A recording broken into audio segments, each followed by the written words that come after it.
Welcome to Real Flix Reviews. We're like a book club for people who hate reading. This week's our theater pick, and we did the movie Star Trek Into Darkness. And we bring you movie news at the end of the program. This week we have Jonathan Charney, James Stevens, Hello. And the Cadaver Whisperer in the lower left-hand corner is Ryan Preston.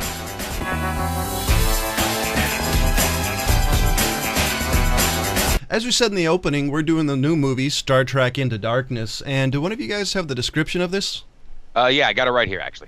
Star Trek Into Darkness, 2013. After the crew of the Enterprise finds an unstoppable force of terror from within their own organization, Captain Kirk leads a manhunt to a war-zone world to capture a one-man weapon of mass destruction. Is anybody else tired of the words weapon of mass destruction? Well, at least they didn't put WMD. Seriously. And it's spelled out for once. I feel like the last 15 years of my life is spent only hearing about WMDs and weapons of mass destruction. Yeah, I know. It's just really annoying. They didn't find weapons of mass destruction. Everybody. Anyway, so, you know, one of the things that I've come across that people saying about this movie, because I didn't actually watch this movie. I'm the odd man out, I guess. Good job on that, by the way. Hey, you're welcome. I'm glad to finally pull one of your cards. It took me 2 weeks to watch it, so I can't hate. You know, I've heard a lot of people complaining about the Spock character. Have you guys... I enjoyed him in the first one. I like the way that Zachary Quinto has done it. Whatever you want to say his last name is, jackass. Whatever, Quinto. Quintus. Anyway, with a Q, that works for me. Yeah, Zachary Q.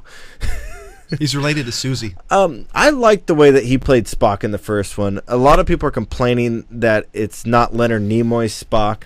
I think that's and you know they're trying to basically pass it off that, you know, he missed the Kolinar, or whatever you want to pronounce that, where it's, you know, people out there who are Star Trek fans or don't know much about Vulcans, they have a ritual where they purge their emotions. This Spock missed it and went to the Academy instead, and they're saying that based off of that, this is a totally different timeline. Just shut up and enjoy this stinking movie. Well, I think right, and you know that's what I was gonna say, dude. I haven't had too much exposure to the original series. I've watched maybe 15 episodes of it. You know what I mean? Like sort of sporadically here and there. A little bit of a next gen fan, but other than that, I'm not completely immersed in the world of Star Trek. So seeing this, I don't have those little, you know, quibbles with the small things like that. I know of Spock, I know of Kirk, I know of Uhura. You know what I'm saying? I know of all of these characters, and I like the way that they've been played. I like the a little more human emotion through everything. Yeah, I agree with Spock. I like him having that conflict. You know. I think a lot of people have the issues with what James says, because this is a different canon. This is a different timeline, and if you notice, there are subtle differences between Kirk too. So it's a matter of realizing he speaks a lot better. Yeah.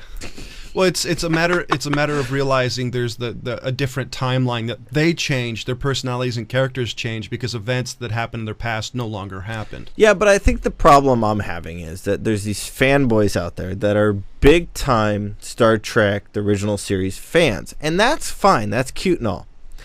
But you know, I mean, as far as I'm concerned, this is a new generation of it. Mm-hmm. I mean, you don't have, you know, the original James T. Kirk guy being played here. This is something new, different, and just shut up and enjoy it. Stop trying to rip it apart, and then once you start to enjoy it, stop trying to find reasons to justify it by saying, "Oh, this is a totally different timeline.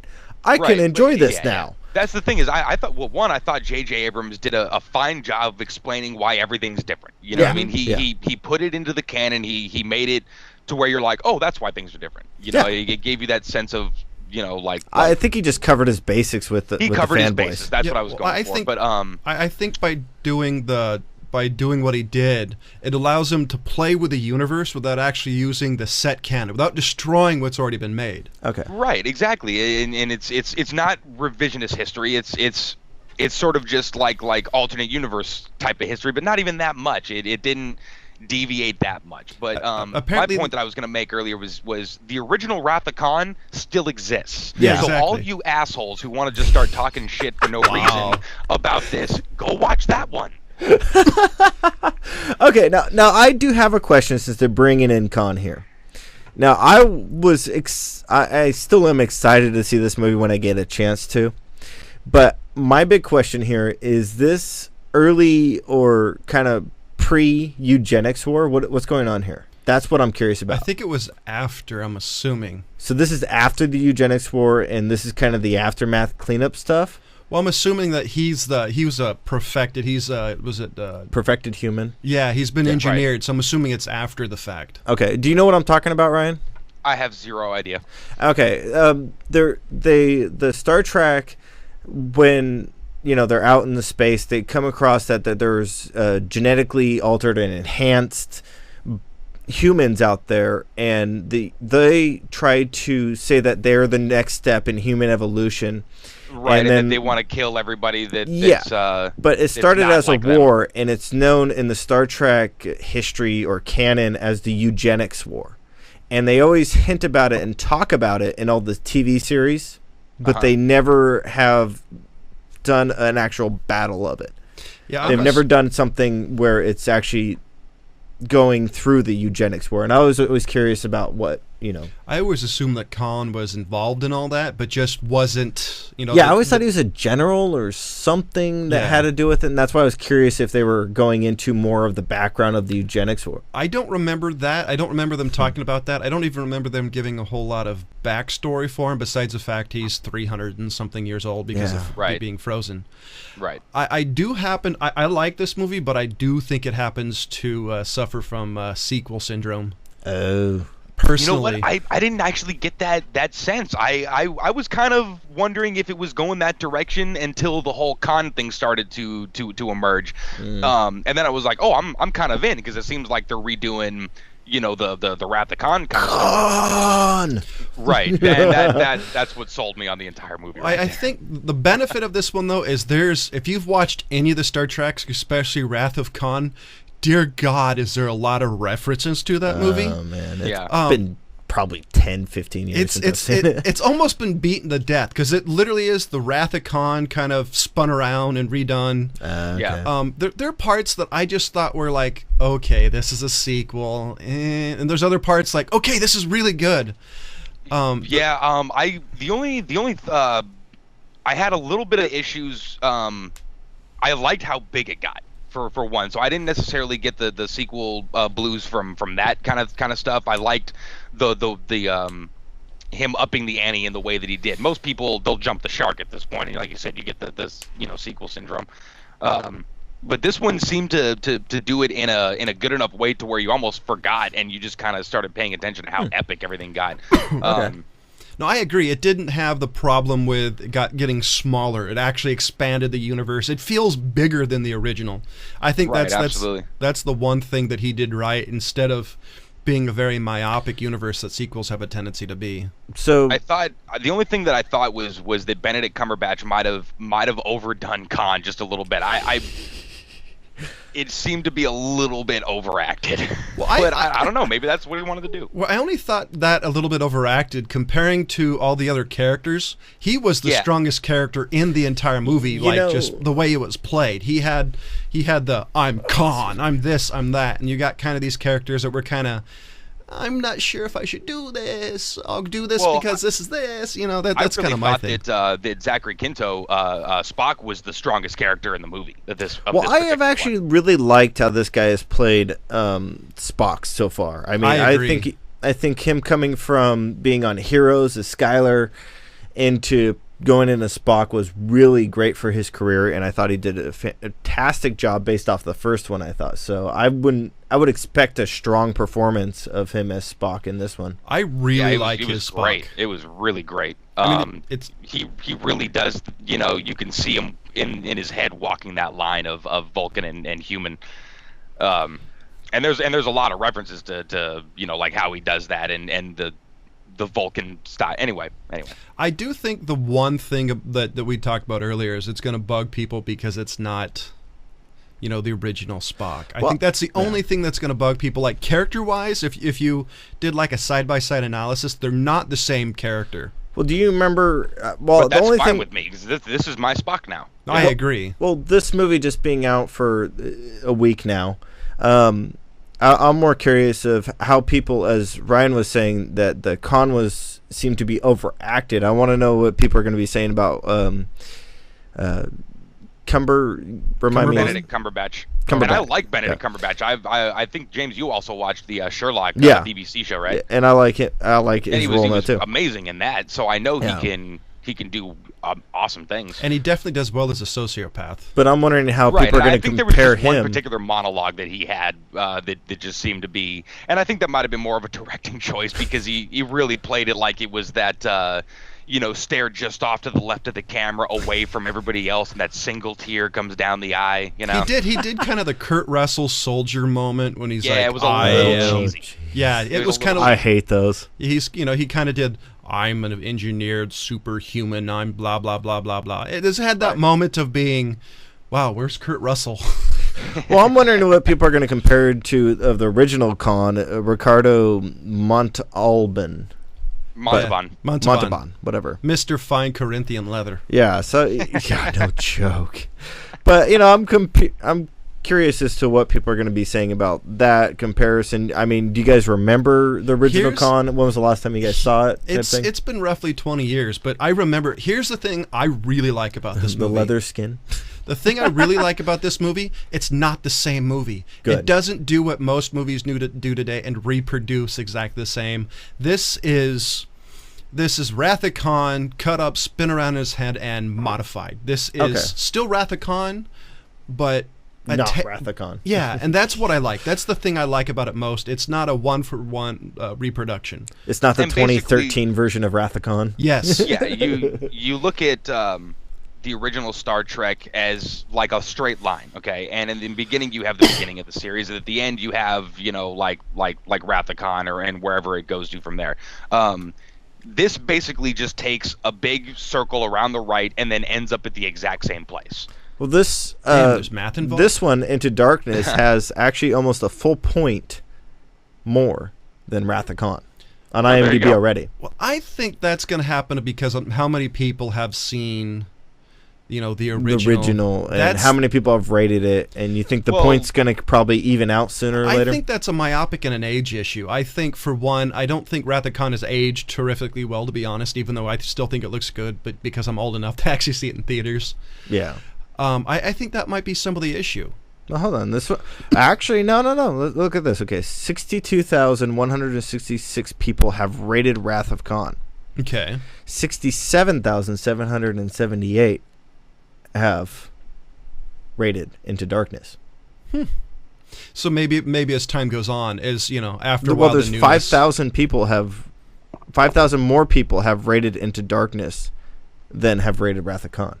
Do you think actually more people are going to turn around and watch Wrath of Khan now and see how it holds up? Or okay, but here's the thing: is do you think that like the hardcore Star Trek fans are going to look at this as like a complete slight against their entire Star Trek life? Or I do not. It's just like this is another great movie that's come out of it, I think that they're going to look at it as it's another great movie. And like I said in the beginning of this show, I think that more people have started to like this, but then they're like, wait, it's not the Leonard Nimoy Spock. And then they justified it by taking Abrams' little cookie crumb and being like, okay, well, this is a different timeline. It's okay for me to like it now. I think that's what's going on. But I'll be honest, if you can use that as justification not to get your panties in a wad over a canon issue, I think that's a decent justification. I think it is too. It's a justification, and I think it's totally worth it to justify because it is an awesome effing movie. And I think Abrams, total credit to him for leaving that in there and saying, okay, for those of you who might get your panties in a bunch over this,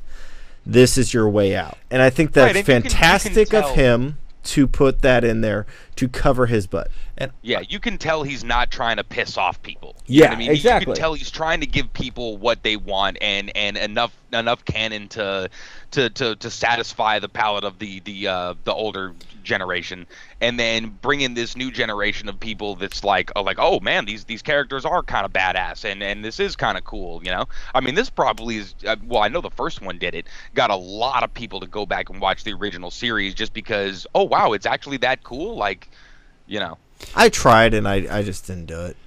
You just didn't like the go-go boots or whatever they were called.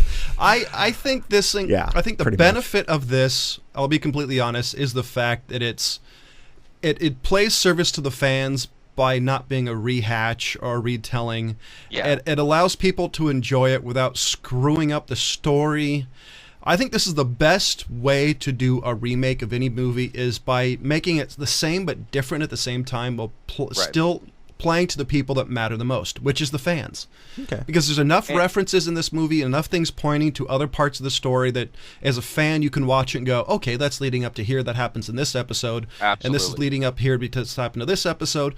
I think this is one of the best movies for fan people ever. I think even better than the Avengers, because the Avengers dumbed it down.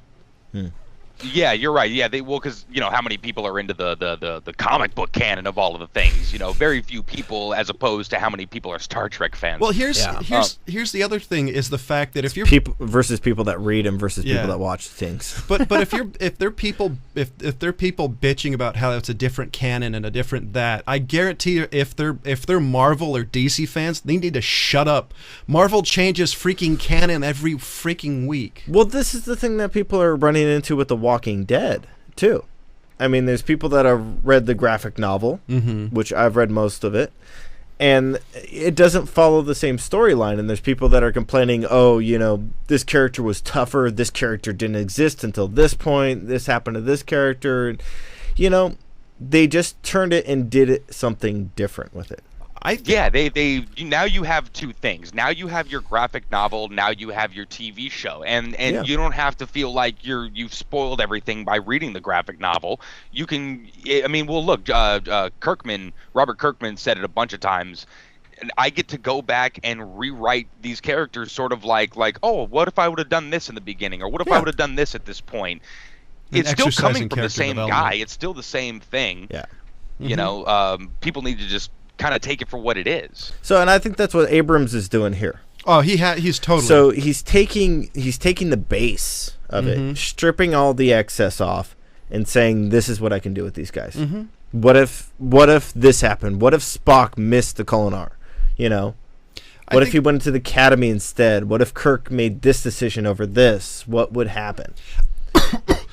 I think the most interesting thing is how in the beginning of the movie, Spock kind of narked on Kirk, and you get to see how he's still this semi kind of emotional character getting the grips of stuff, and he's still a Vulcan who's like, I've got to live up to this because this is what I do. This is the code. This is here. And I think that was cool. You still get to see the development of the relationship between between Kirk really hating Spock for what the repercussions of what happened, and at the end you can see there's the friendship. You can see the frustration of Spock, or of Kirk, looking at Spock like, damn it, like I thought we were friends, and like if we're friends, you should be able to like put aside your Vulcan bullshit and help me out sometimes. By the way, I love the jabs. Shut up, Pointy.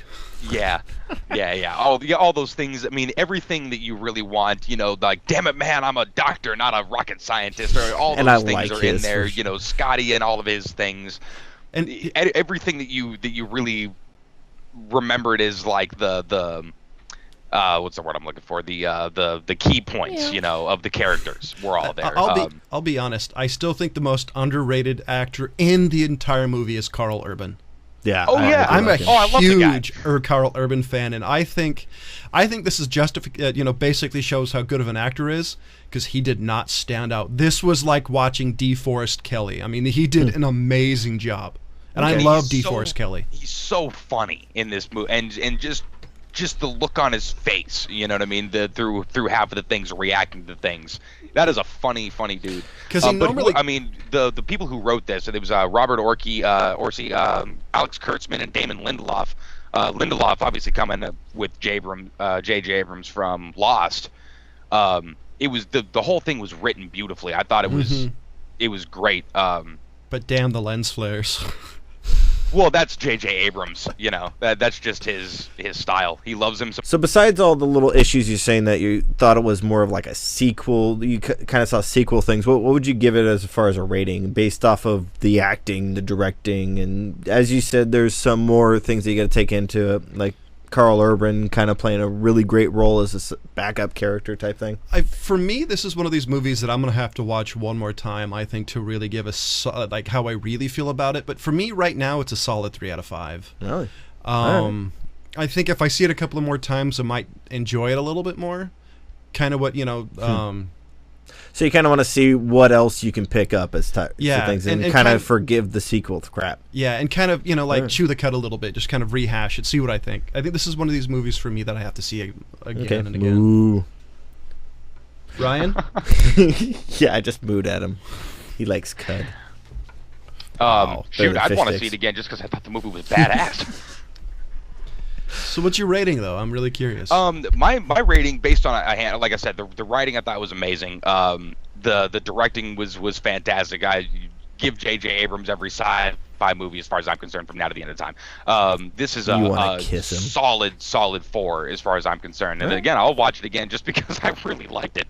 And the one particular fight scene that I won't spoil for James because I know he hasn't seen it. The only thing that I could think through the entire thing was, I can't wait to see this guy's Star Wars. Oh, true. Cool. Okay. True. He has J.J. Abrams seems like he loves the mix between the practical effects and the special effects and the CGI versus the let's stand on a giant piece of a ship that we're only going to film that piece of so we can build it. Okay. He still does those kinds of things, and when it looks like you can reach into the screen and touch something. You go there, you know what I mean? Did you go to the 3D version? No, I agree with Ryan. I think one of the downfalls of today's movies, at least in the States, is everything is CGI, where I like CGI, but if you do a mix between that and practical effects, it makes a richer film. And I think one of the reasons why I like him, I like Peter Jackson, is they seem to be able to toe a line that is better than most modern filmmakers. Michael Bay. Yeah. Hey, speaking of Peter, who the hell was excited to see Peter Weller back on the screen? Which one? RoboCop, bitches. Oh yeah. Dude, I was surprised to see him. Actually, I did not expect him to be in this movie. I'm kind of sitting here like awesome. I didn't see the movie. I don't know what you're talking about. Yeah, Peter Weller is in it. Yeah, I was gonna say, yeah. All right, I was jazzed. So as far as movie news, I'm gonna jump on this one first because I got 2 pieces. One is gonna be interesting, and the other one probably not so much. So, is this just straight movie news, or? Well, this one's kind of a mix of movie news and movie I want to see. Okay. Because that's what we're basically going to be doing for our movie news on today's episode.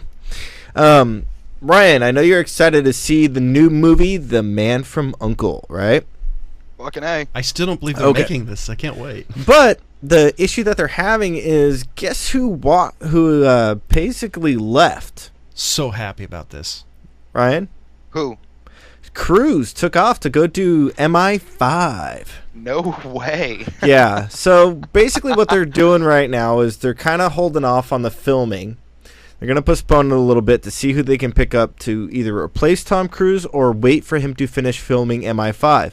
Now, the rumor that they're putting out there for the reason why Tom Cruise took off to do MI5 is because he wants to, since Oblivion, which we did a little while ago, hint, people go watch, I guess, did not do as well as he hoped. Neither did Jack Reacher. So he's kind of trying to pick up on a sure thing. Really, dude? Sure thing? MI5? I haven't even seen the 4th one, so. I did. It was pretty good. The 4th one wasn't that bad. I will kind of join in Ryan's thing here and say the 4th one wasn't that bad. I'm still not a big Cruise fan of the 3rd one effing ruled. Really? Oh yeah, I love that really? one. You think the 3rd? I think the 4th one was better. Guy. That movie fucking awesome. I think the 4th one was better than that one. Anyway, fascinating. So he's taken off to do MI5. They're probably going to be slowing it down to see if they can pick him up after he finishes MI5, but right now it's kind of on hold, which sucks because I actually want to see this movie. I've been excited for this movie. I don't think Tom Cruise, I'll be honest, this is my personal feeling. I think if Tom Cruise does it, it's going to end up being like an MI5 ripoff. I think they need to find an actor. I don't know who. But it's Guy Ritchie. I mean, I am a Ritchie fan. No, I agree, but I just don't like Tom Cruise in this role. I have a feeling if they did it, it's going to be Mission Impossible 6. That's what I'm worried about. I think if you disassociate that guy get somebody completely different. All right, I can see that. You're thinking that Tom Cruise is going to be kind of a typecasted in this thing, and he's going to be playing the same role. Because his action roles are the same character over and over. You know, you're kind of right. You're right there. So who would you replace Cruise with? See, that's the issue. Carl Urban. Carl Urban. He could do it. Carl Urban. Or I don't know. I don't know. I'll be completely honest. I think somebody foreign, a non-American actor, I think would play the role better. Well, and somebody who's not 55 years old. That's true. Yeah. Well, yeah. I mean, there's a lot of foreign actors out there that could actually pull this role off, as far as I'm concerned. And a lot of foreign actors that are getting a lot of notoriety in the States because of things like Star Trek and Sherlock and some of the BBC stuff that's come over the pond. Yeah. Well, I'm thinking, you're right, because Guy Ritchie he's done a lot of foreign flicks that have become cult classics over here. Well, to the point where they're not cult anymore. Yeah, I mean, you see a Guy Ritchie movie, everybody wants to go see it. Yeah. So, I mean, I would be excited to see him pick up a no-name actor from over on the pond. Or even if it's like a BBC actor or a TV actor, somebody, I don't know, for some reason I just think this doesn't fit the typical Cruise. Well, that's kind of where I was at when I first saw this movie. It's supposed to be funny. Yeah, Tom Cruise isn't funny. No, I don't think he could. I mean, he can be, but not in that sort of like duality type of role where he's tell me a funny movie and also the witty fucking guy. You mean funny on purpose or funny on accident? Most of his movies are funny by accident. Well, I know I was gonna kind of make a goose joke, but yeah, Cocktail is hilarious. Really, a goose joke? Yeah, well, come on, why not? No, you're right. Like, he really has no funny movie out there, no funny role. I mean, what can you think of one, Brian? Well, he's got funny moments. Well, I mean, Tropic Thunder. Yeah, but was that because of him or somebody else? I was letting that just go. That was because of the prosthetics and him yelling into a phone might have been the funniest thing I've ever seen. But still, I mean, his role was not that funny. Well, I have a movie that I got one more. Okay. So, I stumbled across this one. Just kind of looking through, and I was trying to figure out what the heck, if this is supposed to be a funny thing or if this is going to be a straight DVD release or what. But Vampire Academy. I've heard of it, and I don't know why. Blood Sisters. Is it a trauma? I don't know. Please be a trauma. This is the plot outline. Hold on. This is kind of making me think, like, what's going on here? Rose Hathaway is a Dampier. Thank you. Dampier. It's a stoner movie. Half-human vampire guardians of the Morai. Peaceful mortal vampires. How does that even work? It's a stoner. Living discreetly within our world. Her legacy is to protect the Morai from bloodthirsty immortal vampires. The Strogai. This is her story. Wait, there's non-immortal and immortal vampires. Dampiers are supposed to be immortal. I'm confused here. Yeah, that's what I was trying to think. They're ruining the story here. Damn it. So I'm really confused. And the guy who's directing this, which is really even worse, has done the chick flick movies. Oh no, this is gonna be Mean Girls, Freaky Friday, Just Like Heaven, The Spiderwick Chronicles. Okay, you can stop now. This is getting depressing. So this is the crap that they're pumping out. Is there a Wayans relative in that movie? What I'm thinking is this the crap that's coming from Twilight now. This is what I'm thinking. I'm thinking the chick who wrote Twilight. I can't think of her name right now. You mean a Genesis? But she put out The Host, which basically was in theaters for a day, and now you can find it at Redbox. Really? Oh yeah. Damn. So, and then you come across something like this that they're putting out. I mean, is this supposed to be Stephanie Meyer? Is this supposed to be like the spin-off of the after effects of this? Now they're doing chick flick vampire movies that are supposed to be stupid and funny. I think vampires are just always really been in. I think the Twilight really gave permission to make more bad vampire movies. I mean, they've made Dracula 20 times. That's the thing is you start saturating the market with these kinds of things, and you're going to end up with stuff like Tyler Perry presents Medea, meets Dracula. No, can we can we make a roll and never mention that name ever again? Strike him. That's I was using it as a point to, say how bad it's gotten. Well, I mean, Dusk Till Dawn is a great analogy for this one. I mean, they had the first one, Still which was not a good pretty movie. good for Dusk Till Dawn, for what it was. Oh, Well, yeah. it was two completely different movies. That the original Dusk Till Dawn, you have the first half and you have the second half. Pretty much, yeah. You're right. You're exactly right there.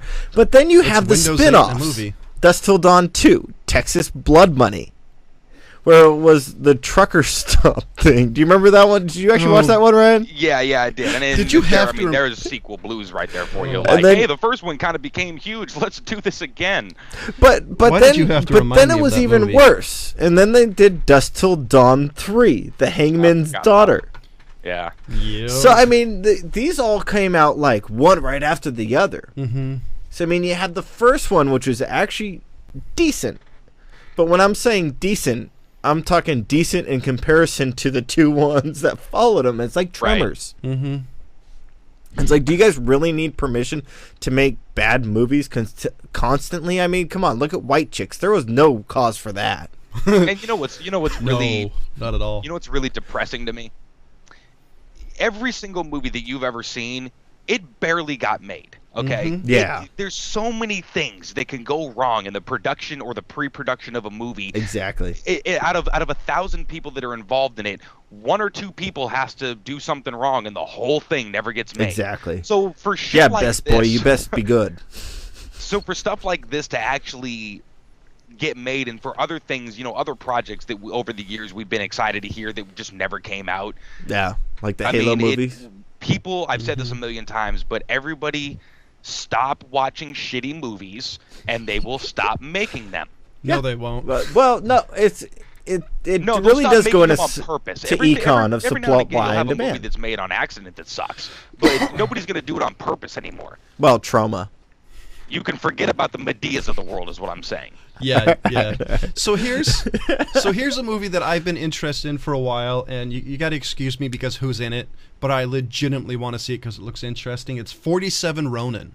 Oh yes, It's I with- do want to see it. It's yeah. with Keanu Right. Reeves. I know, Oh. but Keanu Reeves does have some redeeming stuff that he's done. I was gonna say I had that kind of gut reaction right now but then I started to think like, wait a second, he has kind of redeemed himself in a couple. But there is. Well, I mean, the first Matrix was good.